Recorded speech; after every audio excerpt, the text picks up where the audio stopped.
Ahí está la clave de la verdadera espiritualidad cristiana.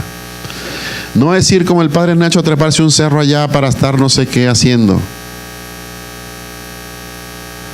Hay un himno, bueno, en la liturgia de las horas, en la hora intermedia, que dice, se los voy a leer, se los voy a decir así, a ver si me acuerdo. Dice: te está cantando el martillo y rueda en tu honor la rueda. Puede que la luz no pueda librar del humo su brillo. Qué sudoroso y sencillo te pones a mediodía, Dios de esta dura porfía, de estar sin pausa creando y verte necesitando más del hombre cada día. Quien diga que Dios ha muerto, que salga a la luz y vea si el mundo es o no tarea de un Dios que sigue despierto. Ya no es su sitio el desierto, ni en la montaña se esconde. Decid, si preguntan dónde, que Dios está sin mortaja, en donde un hombre trabaja y un corazón le responde. Esa es la espiritualidad cristiana. Encarnar de tal manera los valores de Jesús que hagamos lo que hagamos, como dice, Dios está sin mortaja, en donde un hombre, una mujer trabaja y un corazón está atento, le responde, sabe que late por él, que vive por él, de manera que cuando toma sus pequeñas decisiones, doy o no doy, pago o no pago, me estaciono aquí o allá, hago el alto o no lo hago, trato siempre de llegar a la conclusión o a la consecuencia. ¿Esto lo haría Jesús? ¿Cómo se comportaría Él? Y no me digan, es que Él era Dios. Toda la historia nos revela que Él se hizo como nosotros. De manera que diría Francisco, diría también San Pedro en la segunda de Pedro, Jesús se hizo camino para que sigamos sus huellas. Había un obispo brasileño, un poco controvertido por algunos, pero para mí un hombre genial. Se llamaba Helder Câmara, un poco como el Papa Francisco. Él también en su pequeña diócesis en Recife, en Brasil, él visitaba, a veces andaba a pie, a veces andaba en el transporte, y cuando tenía que viajar, aunque Brasil es muy grande, es más grande que México territorialmente, él se iba en tren de segunda, y un día alguien se lo encontró y le dijo, pero monseñor, ¿usted por qué se va en tren de segunda? Y dijo, porque no hay de tercera.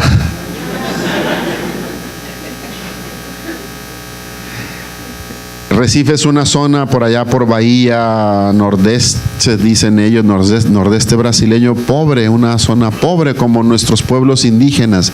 La mayoría de la gente son afrodescendientes. Entonces él siempre decía que él no podía permitirse lujos porque ofendería a la necesidad y pues a su pueblo, a su gente. Dice, ¿cómo voy a presentarme yo, el discípulo de Jesús, que andaba con los apóstoles, que murió crucificado y como un señor? No, sería indigno del Señor al que yo estoy sirviendo. Esto es dejarse conducir por la mentalidad de Jesús. Esto es dejarse imbuir, hacer que de veras Él sea nuestro Señor. Y bueno, cuando hablé del altar y de la sede y de todo esto, decía los tres dones de Cristo que Él hereda a la iglesia: sacerdote, profeta y rey. Y a veces el menos entendido tiene que ver con la regalidad o la realeza de Cristo. Lo digo porque justamente estamos ya en estas vísperas de celebrar el último domingo del tiempo ordinario y termina con esta solemnidad de Cristo, Rey del universo. Es una fiesta que se instituyó muy recientemente, apenas en el 1800 creo y algo. Era la época en que había mucha controversia en toda Europa, pues como aquí nos tocó vivir, ¿no? Los masones que toman control de gobiernos, instituyen unas constituciones o leyes supuestamente democráticas, pero de espaldas a la gente, e imponen un sistema de ver la vida. Aquí México pues estuvo fuerte, en toda Europa. Después de la Revolución Francesa y cuando cae Napoleón, empieza este desbarajuste por todos lados. Y obviamente muchos cristianos se llenan de miedo. Y la iglesia instituye esta fiesta para recordarnos que vivos o muertos, en cualquier sistema político, a fin de cuentas, el cristiano está sometido al único verdadero Señor, a Jesús. Y estar sometidos a Jesús no quiere decir nada más saber cosas o rezar o celebrar, que sería lo profético y lo sacerdotal, celebrar ritos y demás, no, sino actuarlos. ¿Qué es lo que quiere decir? Que Cristo sea Rey y que en Él nosotros somos reyes, para meter sus principios en nuestra sociedad, para meter sus valores a la hora como nos relacionamos unos con otros. La gente no se convence solamente cuando les damos ideas. Decía Pablo VI, estamos cansados en la iglesia de maestros o de gente que nos revela cuestiones. Hoy necesitamos profetas, hombres y mujeres de Dios que actúen los valores. Esto quiere decir que Jesús es nuestro Señor. Cuando decimos que Él es el Rey o nuestro Señor, quiere decir que nosotros actuamos tratando de hacer avanzar, hacer visible su reinado. ¿Y cuál es el reinado de Dios? Pues Jesús yo creo que lo toma de los profetas, porque también Isaías y todos los profetas tienen unas visiones geniales. Al final de los tiempos, dice Isaías, sobre este monte el Señor preparará un festín con manjares suculentos. Vendrán todas las naciones. Sobre estos valles y estos montes va a germinar el trigo y el vino y el aceite. Dice, ya no forjarán de las lanzas, ya no forjarán espadas, ya no se adiestrarán para la guerra. Todo el mundo se reunirá en aquel monte a vivir o a festejar o a celebrar aquel banquete. También Isaías dirá que, ¿se acuerdan? El niño va conduciendo a un león, el tigre está pastando junto con la vaca, el niño mete la mano en la cueva de la víbora. No hay violencia, no hay muerte, nadie domina sobre nadie, todo es armonía. Este es el proyecto de Dios. Y Jesús nos lo insistió de muchas maneras. Mañana lo vamos a escuchar. Nos da la clave, nos da la pauta del examen final. Todo lo que le hiciste al más pequeño, al más insignificante, dice una traducción, al que no cuenta, a mí me lo hiciste. Esta es la clave final. Bien, entonces concluyendo diríamos, la espiritualidad cristiana tiene que ver con tener el Espíritu de Jesús o cultivar en nosotros el Espíritu de Jesús. Para esto se requieren dos cosas. Uno, ojos que no ven, corazón que no siente. O sea, ustedes lo saben muy bien en el matrimonio. Si ustedes no hablan, no dialogan, no se sientan de vez en cuando a decirse qué piensan, qué creen, cómo se van a organizar a la hora del dinero y otras cuestiones, llega el momento en que se dan por asentadas ciertas cosas, y aquellos que un día, fíjense cuánto se amaron, que comprometieron su futuro, todo lo que era su vida, en un sí con la persona amada. Es un grande acto de generosidad, pero si ese sí no se cultiva, llega un momento en que dices, ¿cómo jodidos me vine a meter aquí? Y primero era, ay, mi pichoncito, mi paloma, mi jilguerito, qué bonito cantas. Después, ya cállate, vieja hija de la mañana, ¿eh? Sopilota. Ay, nos vemos, sopilota. Tú te crees no sé qué, y la currucucú, pero que te ruegue el que ande hambriento, no sé qué. Y el sopilote, ¿verdad? Tan guapo que lo veía en su príncipe azul, y después, este viejo inútil o no sé qué, chachalaca. Cuando el sí no se cultiva, llega el momento en que se hacen como enemigos o se hacen tan desconocidos que ya no les importa, ya no se conocen en realidad, ya no perciben miradas como al principio, ni gestos, ni actitudes. ¿Ya se me acabó el tiempo? No huya. Bueno. Entonces, para tener el Espíritu de Jesús necesitamos conocerlo, dedicar tiempo a estar con Él, como persona y como familia. Decía San Jerónimo,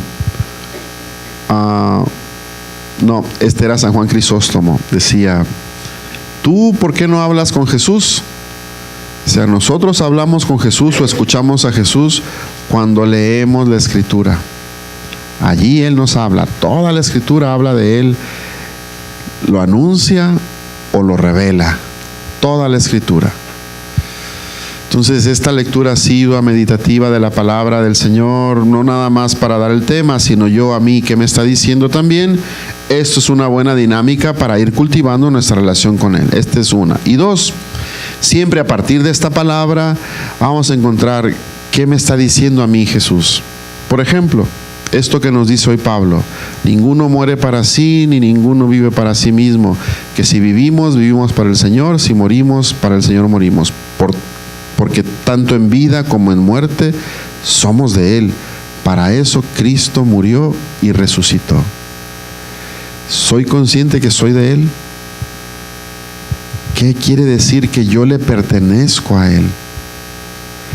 La oración eucarística número 4, que casi no usamos los padres porque está un poco más larga, dice: porque no vivamos ya para nosotros mismos, sino para Él, que por nosotros murió y resucitó, envió, Padre, desde tu seno al Espíritu Santo como primicia para todos los creyentes, a fin de realizar su obra en el mundo. Porque no viva yo para mí, sino para Él, que por mí murió y resucitó. Piénsatelo así: a ti, por tus hijos, tu hijo, uno por uno, tu esposa.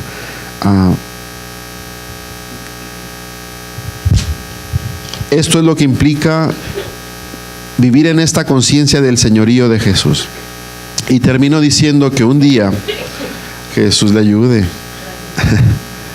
me tocó estar en una misa crismal con el Papa Benedicto, que era genial para predicar. Y esa vez, un jueves santo, él habló sobre un texto de Hebreos. Decía: yo por ellos me consagro.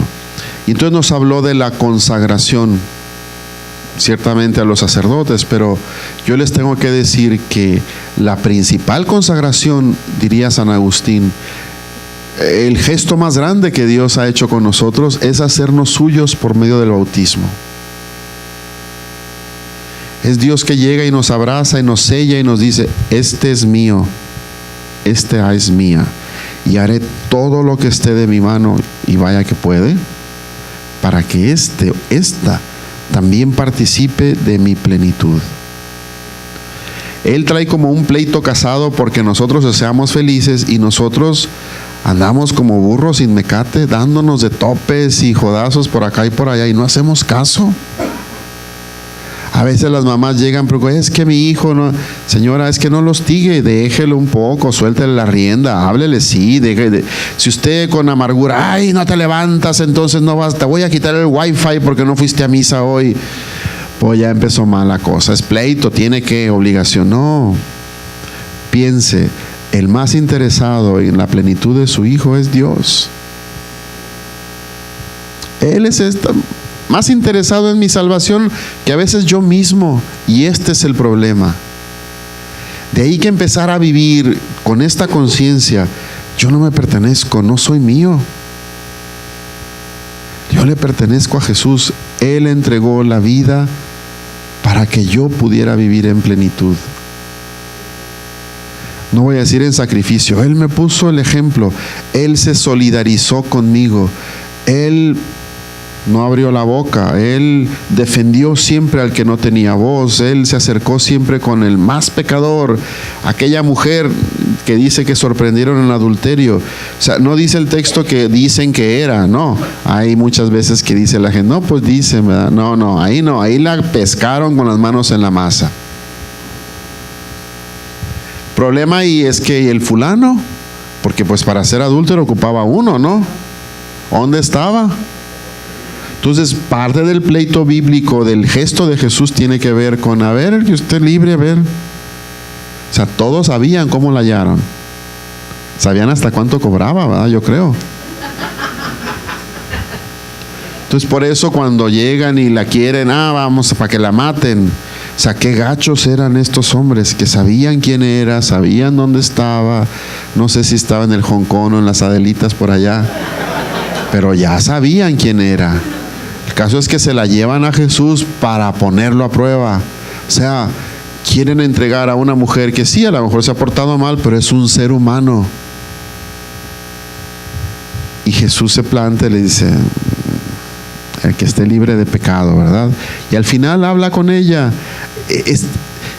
Ustedes no se dan cuenta, no nos damos cuenta, ¿no? Pero que un hombre, un profeta, un maestro de la ley, un rabino, como le decían también a Jesús, hable con una mujer que no era de su familia, eso era pecado. Eso era inusual, era altamente escandaloso. Jesús como que le gustaba escandalizar a la gente de su tiempo. Y hey, mujer, ¿qué pasó? Nadie te condenó. No, Señor, pues no. Yo tampoco te condeno, vete. Y ya no andes ahí porque mira cómo te tratan, ¿verdad? Mejor consíguete otro trabajo. Estos viejos no valen la pena. O sea, no vuelvas a pecar, perdón. Está como esos memes que dicen, es que Señor, no podemos poner eso. Bueno, dile entonces no vuelvas a pecar.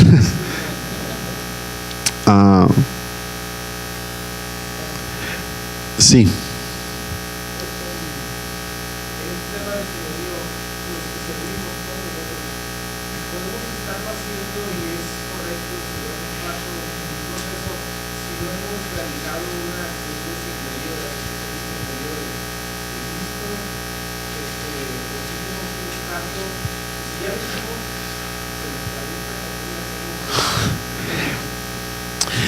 Se nos caduca. Esta es una buena palabra. Es como el amor, dijimos hace rato. Un sí tiene que estar constantemente alimentado. Es una relación viva. No puede decir, ya lo hice, como nosotros, como yo, la profesión, la ordenación, ustedes el matrimonio. Si no estoy constantemente renovando, repensando, redecidiendo, esto puede llegar un momento en que le sale un ratón, ¿o qué? Puede llegar un momento en que yo hago un gesto grande de entrega, de genialidad, pero luego me vengo a vivir en la rutina y entonces pierdo la fuerza, pierdo así, ¿no? Y Gustavo pregunta, bueno, tengo que hacer A mí me anima mucho pensar, yo no sé, Dios como que a cada uno nos da distintas personalidades y yo veo personas que no sé, se portaban mal, andaban quién sabe por dónde, muy a todo dar, y de pronto oyeron una plática, vivieron un retiro, algo pasó y dieron un cambiazo. Yo soy de otro estilo. Dios, no sé, siempre desde chiquillo, porque me cuestionaba y por qué dicen y quién dijo y por qué y siempre, pero pues el que más sufre soy yo. Pero me anima a pensar que muchos si sabemos leer bien entre líneas la escritura, los apóstoles mismos y otros, Pablo, viven procesos, pequeños gestos que luego se van convirtiendo en una convicción que al final define su vida. Tipo Pedro. Ese era como en automático. Jesús decía algo y no sé si han visto ahí de esta gente que siempre tiene que decir todo y hablar de todo. Fíjate que el otro día pasé y atropellé no, yo he atropellado 3, unos grandotes así, porque fíjate que siempre, y así era Pedro. Buena gente, pero todo tenía que estar en todo. ¿Quién dice? No, pues unos dicen, tú eres el Mesías. Entonces él, por un lado, tiene momentos de lucidez, de reconocimiento de Jesús. Pero a la hora del cúbole, tú andas con el nombre, yo ni lo conozco. Y dice, con juramento lo negó, dice. Con juramento puede entenderse en español con malas palabras o juraba en el nombre de Dios que no conocía a Jesús. Yo prefiero que hubiera dicho, no, yo no conozco a ese hijo de la no sé qué, que hubiera dicho, por Dios bendito, un judío, jurar el nombre de Dios para un judío era una cosa gravísima. Por Dios bendito, yo no conozco a este hombre.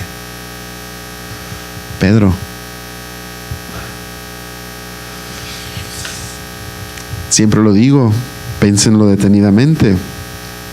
Hay mucha tinta ahí mala contra Judas, y sí, pues sí, le metió la pata. No sabemos por qué él le entregó a Jesús. Pero si vamos a comparar, yo digo que Pedro era peor que Judas. Porque al menos ahí en la escritura siempre Juan le caía gordo a Juan, Evangelio de San Juan, siempre Judas, y sí, pues era un ladrón, porque como él dice, le mete ahí de su cosecha. Como él tenía la bolsa, era un ladrón. Y ¿se acuerdan de aquel pasaje que una mujer llega y rompe un frasquito de perfume de nardo y unge a Jesús? Y Judas está, sí, mira nomás, esto cuesta tanto dinero, era para dar a los pobres. Y dice Juan, él lo decía porque como él tenía la bolsa del dinero y era un ladrón y de ahí robaba, por eso. Le echan mucha mala tinta, pero bueno. Nunca Judas dijo, yo voy a dar la vida por ti. O Tomás, que después dijo, hasta que no lo vea. Dice San Lucas que van a Jerusalén y Tomás dice, vayamos a morir junto con él. Pero a la hora de los catorrazos, si te vi no te conozco. Eran las mujeres, las que estaban ahí con Juan, y los apóstoles encerrados por miedo a los judíos, y así categóricamente. Estando a puertas cerradas por miedo a los judíos, estaban allí. Vivieron procesos. Fíjense, piénsenlo. No les valió haber conocido a Jesús así, porque dicen los biblistas, en realidad, sobre todo a través del Evangelio de Marcos, ellos nunca entendieron en realidad a Jesús. Nunca comprendieron lo que Él les decía. Porque agarró a esos tantarugos para que fueran los apóstoles, los sucesores de los obispos. Por eso pues no se admiren, ¿verdad? Los agarra tantarugos. San Pablo dirá que es porque Dios elige lo frágil, lo débil, lo que no cuenta, para confundir a lo que cuenta. Es decir, para que a fin de cuentas nos quede claro que la vida de la iglesia, nuestra vida, todo no depende de los hombres, depende de Él. Esta es la cuestión. Depende de Él, no de nosotros. Pero bueno, vivieron un proceso. Y cuando Jesús vivió, ellos nunca lo entendieron, nunca. Todavía va Jesús, ya dice Lucas que va hasta con el rostro endurecido, va a Jerusalén porque sabe lo que le espera. O sea, va a confrontarse con las autoridades, que al final son los buenos, los escrituristas, los sacerdotes, estos fariseos, los que les resulta tan insoportable la manera de decirles con toda claridad Jesús que lo que ellos hacen o la manera de interpretar la ley, ellos están equivocados. Y dicen, pero ¿qué va a pasar? Y luego ¿quién va? ¿Cómo? Ya no nos vamos a mantener aquí. ¿Cómo que? No, que mátenlo. Entonces deciden acabarlo. Entonces Jesús sabe lo que va a enfrentar y los discípulos en el camino que van hablando.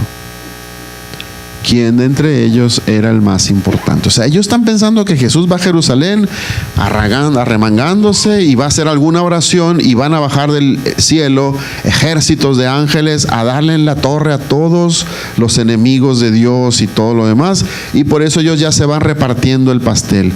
Va a quedar el peje, entonces yo soy de Morena y me va a tocar ser no sé qué. Eso es lo que van haciendo, o sea, desesperante, ¿no?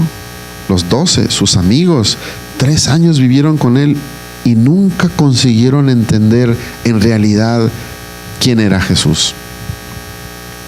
Tuvo que venir el drama de la cruz y luego la experiencia del resucitado para que ellos empezaran a calibrar, entonces sí a recordar, por eso dijo, por eso hizo.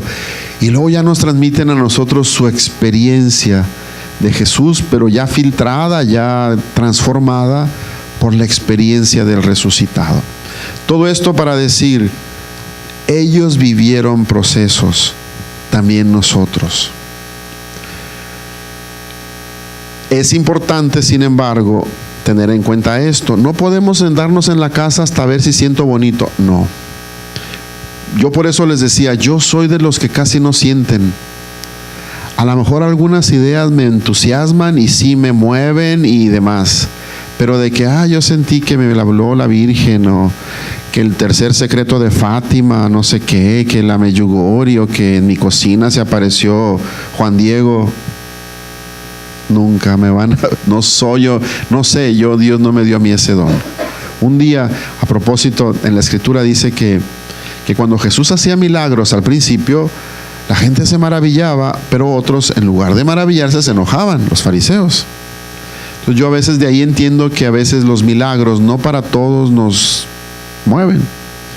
Estando yo de estudiante de filosofía de Zapopan, nos llevaron al estadio, a Plaza de Toros. Ahí hubo una misa de renovación.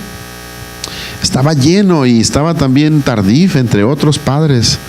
Y ahí iba a haber sanaciones o no sé qué dijeron. A nosotros nos llevaron a ayudar a dar la comunión junto con seminaristas de la Arquidiócesis de Guadalajara. Éramos muchos y estaba llenísimo ahí. Y pues a la entrada, nosotros entrábamos por donde entran los toreros, ¿no? Y los toros y los bueyes que los arrastran. Y ahí también por ahí entraron también las personas enfermitas. Unas las llevaban en camillas, otras en sillas de ruedas, y las acomodaron exactamente frente al altar, en la parte pues donde se torea habitualmente, ¿no? Y había una señora conocida de un compañero mío, un fraile, un hermano, y la señora tenía años con una enfermedad de estas, ¿cómo se llama? Esta que de pronto se van como paralizando, neobarren, algo así, eso, algo así, un síndrome de esto. Y la señora pues ya no caminaba, no nada, no se movía, estaba así como paralizándose, ¿no? Pues el hijo la llevaba, se saludaron, se conocían, entró a la misa. Fue la misa y yo pues veía ahí que aplaudía y que que no sé qué, decía el padre que va a sanar, y yo oyendo, tratando de mantener un espíritu abierto lo más que podía, tratando de desconectar la lógica. Y bueno, total, termina la misa, nosotros ayudamos también a purificar el montón de como canastitas donde se dio la comunión y demás, y en lo que esperábamos que todos los frailes se desocuparan para irnos juntos en el vehículo que veníamos, pues ahí no va la doña, salió caminando. Obviamente no venía así como en la plaza, no, venía caminando. Después de 4 o 5 años de médicos y más médicos, y no podía, pues no, se estaba haciendo más tiesita con esta enfermedad, y salió caminando. Ahora, pregúntenme yo qué sentí. Nada. O sea, la vi y dije, pues qué bueno. Entonces, pero como que es algo tan pesado que yo no lo podía digerir. Dije, no me lo contaron, yo la vi, que entró en silla de ruedas y platicó fray que era su vecina y que la conocía de hace mucho y que estaba esta enfermedad y que estaban muy preocupados y todo, y salió caminando la doña. Pregúntenme si me convertí más por esto. No. Me tocó, pues eras también seminarista antes, por allá en el 79, cuando vino por primera vez el Papa Juan Pablo II. Pues ahí estábamos en Zapopan, los frailes, ahí en el atrio, pegados al altar, y pues viendo al Papa. Cierto, se veía chiquillo por allá, pero estaba el Papa, ¿no? Y mucha gente lloraba y se aventaba al carro, y yo...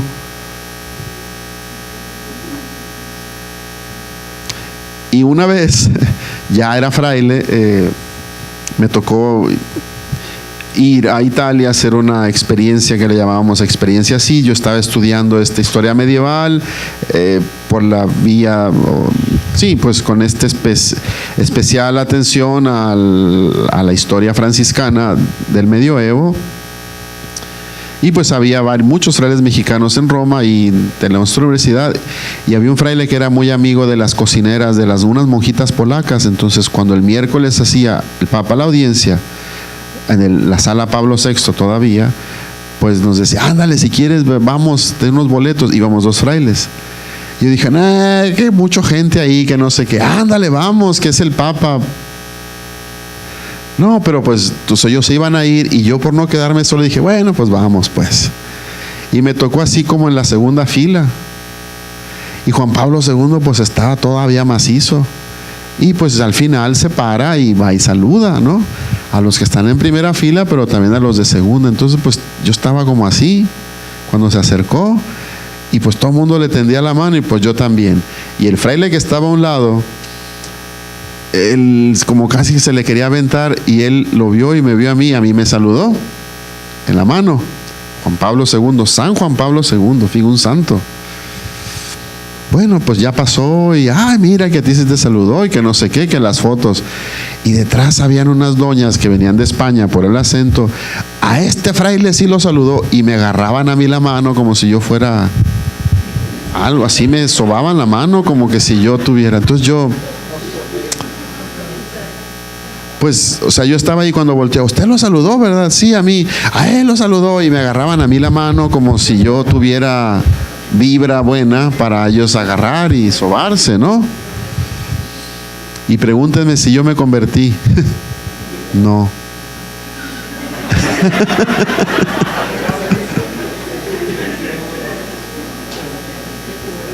Son procesos en la vida. Habemos algunos que somos muy burros, muy duros. Entonces Dios nos va llevando poco a poco con procesos. Pero esto sí, hay esperanza, y también nosotros tenemos que utilizar esta metodología bíblica, hacer memoria constantemente. O sea, ¿por qué a ti te saludó el Papa Juan Pablo II? ¿Por qué a ti te pasó esto? ¿Por qué tú esto? ¿Qué hiciste? No, pues no. Cuando empiezas a hacer memoria y haces un recuento y dices... Yo tenía 15 años cuando salí de mi casa de Tijuana para irme al seminario franciscano, porque quería ser franciscano. ¿Por qué? Pregúntenme, yo no sé. Yo tengo un primo hermano que es sacerdote aquí en la diócesis. Tengo muchos primos que entraron al seminario. Un tío que es sacerdote, digo es porque pues nunca se le quita, pero él después de, ¿qué sería? 10 años creo de sacerdote, 11 cuando mucho, colgó la sotana y se fue. Y él daba clases en el seminario, era compañero de, por ahí, de Monseñor Ackerman, de ellos, de esta generación, de Monseñor Sergio de la Cerda. Eran muy amigos. Era de esa generación mi tío, y se fue. Yo conocí el seminario, conocí a los padres de aquí, todo. Cuando conocí a los franciscanos, no sé, algo me llamó la atención por la vida común. Estaba en el colegio con los maristas, ellos nunca se ponían ningún hábito, y pues un niño pues ve la figura, yo quiero. Yo creo eso pasó. Tenía 15 años, iba y venía en los camiones, porque pues en autobús, en aquellos camiones de aquella época. Cuando veo los camiones de aquella época digo, ¿cómo le hacía? Y cómo nunca me pasó nada. Entonces tú piensas, pues seguramente la mano de Dios, ¿no? O sea, no lo ves de pronto, pero sabes o puedes percibir que cómo es posible que en tantos años nunca me pasó nada. Nunca vi nada malo, nada. Algunas veces en invierno, cuando en Navidad nos mandaban, yo no quería venir porque estaba re lejos y eran poquitos días. No, pues mi mamá que venga, pues ahí va. Acá para Santa Ana, cada invierno se caía el puente, porque nevó, porque el agua, porque no sé qué, pateó un perro y se cayó. Y ahí estaban los camiones de carga y los autobuses esperando, peor que ahora las revisiones del ejército. Horas y horas, y yo tenía 16 años. Y me acuerdo que a veces había doñas que, mijo, ¿ya cenaste? No, vente a tomar un café. No, gracias, sí, ándale, vente. Y porque yo andaba bobeando qué andaban haciendo los trabajadores, y las doñas me jalaban y vente, ándale. Y nunca faltó personas que me ofrecían un café o algo, y pues ahí en la noche, en la madrugada, esperando a ver a qué hora se reparaba la carretera. Nunca me pasó nada. Entonces, cuando empiezas a hacer memoria y a hacer recuento de momentos buenos o difíciles también, puedes ir descubriendo los signos de la presencia de Dios. Y esto entonces te va como enamorando, te va reanimando y te va haciendo tomar conciencia de que de veras tu vida sin Él, o sea, sin el Señor, no tendría explicación, no tendría sentido. De manera que son procesos en los que también nosotros tenemos que, repito, hacer memoria y decir, ¿esto me lo merecía o por qué a mí no me pasó y a otros sí? Yo no sé.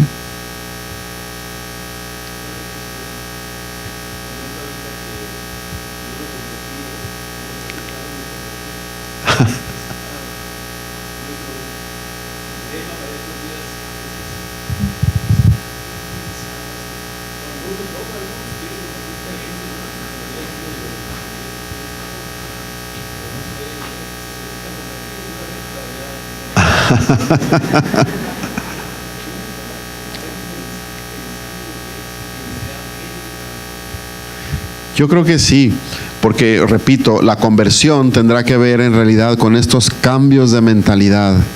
Y solos no podemos, necesitamos siempre el grupo. Y cuando yo digo, yo me convertí, lo digo así de una manera porque me acuerdo que yo pensaba, ¿por qué hacen tanto escándalo? Por ejemplo, esa vez que vino el Papa Juan Pablo II a México, que yo estuve en la misa, pues privilegiado, porque afuera estaba el mundo de gente que venían acompañándolo desde el seminario de Guadalajara, y nosotros los frailes y los seminaristas franciscanos y algunos religiosos de la arquidiócesis en el atrio. O sea, nosotros teníamos un lugar preferencial, y yo veía a la gente cómo se hacía bolas y se a la barda, se subían y tomaban fotos en aquellas camaritas, ¿se acuerdan? Que les y daba la vuelta. Soy muy joven, pero me tocó verlas en películas.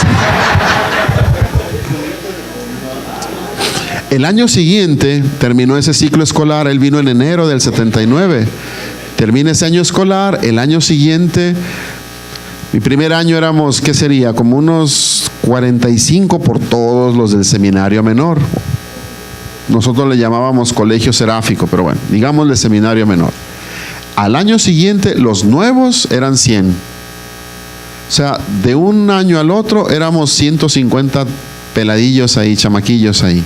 Ya tenía 17, ya estaba grande. 150. Y muchos explicaban el fenómeno a la presencia